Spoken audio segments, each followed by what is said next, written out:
This is called The Yarn of the Nancy Bell by William Gilbert. 'Twas on the shores that round our coast, from Deal to Ramsgate span, that I spied alone on a piece of stone an elderly naval man. His hair was weedy and his beard was long, and weedy and long was he, and I heard this wide on the shore recite in a singular minor key. Why, I'm a cook and a captain bold, and the mate of the Nancy brig, and a boatswain tight, and a midshipmite, and the crew of the captain's gig.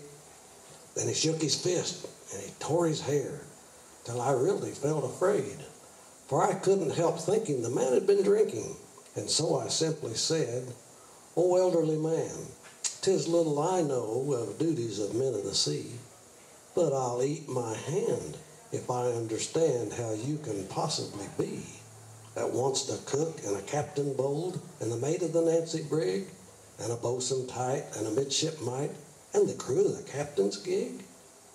Then he gave a hitch to his trousers, which is a trick all seamen learn, and having got rid of a thumping quid, he spun this painful yarn.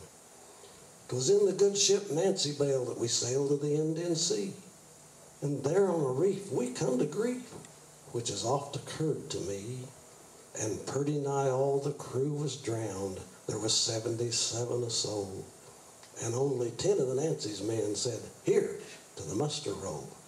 There was me and the cook and the captain bold, and the mate of the Nancy brig, and a boatswain tight and a midshipmite, and the crew of the captain's gig. For a month we'd neither wittles nor drink, till hungry we did feel, so we drawed a lot and accordin' shot the captain for our meal. The next lot fell to the Nancy's mate, and a delicate dish he made. Then our appetite on the midshipmite, we 7 survivors stayed. And then we murdered the boatswain tight. He much resembled pig. Then we whittled free to the cook and me on the crew of the captain's gig. Then only the cook and me was left, and the delicate question, which of us two goes to the kettle arose, and we argued it out as such. For I loved that cook as a brother, I did, and the cook, why, he worshipped me. But we'd both be blowed if we'd either be stowed in the other chap's hold, you see. "I'll be eat if you dines off me," says Tom. "Yes, that," says I, "you'll be." "I'm boiled if I die, my friend," quoth I. "And exactly so," quoth he. He says, "Dear James, to murder me were a foolish thing to do, for don't you see that you can't cook me? Well, I can and will cook you."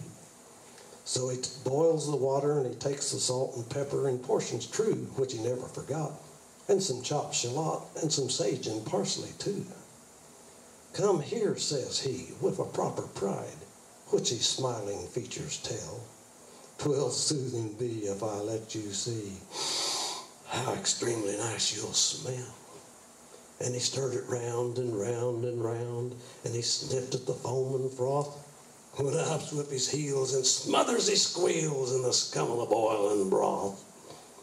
And I eat that cook in a week or less, and as I eat him be the last of his chops, why, I almost drops, for a vessel in sight I see.